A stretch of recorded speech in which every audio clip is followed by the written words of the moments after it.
Un estudio realizado por un experto en criminología concluye datos que de alguna manera conformaban las hipótesis que manejaban las propias autoridades, pero que ahora con este estudio adquieren mayor notoriedad. Que el EPP no solamente tiene un gran equipo logístico, sino que también se encarga de formar académicamente a quienes van a integrar sus filas, principalmente jóvenes que quieren realizar estudios universitarios.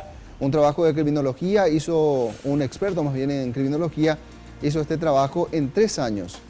Visitó 18 comunidades en la zona de influencia del EPP.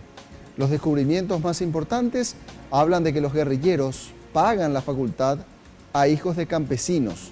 También pagan gastos de medicamentos para enfermos y entregan de a uno o de 1 o 2 millones de guaraníes para ganarse la simpatía del EPP, una especie de subsidios lo que pagan.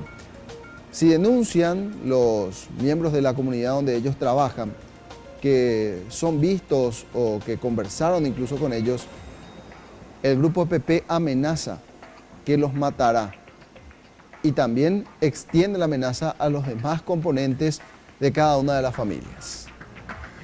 Lo que hemos detectado es que en muchas comunidades con presencia del EPP son ellos los que dictan la ley, son ellos los que dicen lo que hay que hacer, lo que no hay que hacer.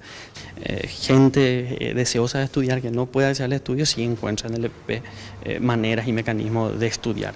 Es una cuestión así súper llamativa, súper preocupante y que si esto continúa, dentro de poco vamos a tener infiltradas las instituciones.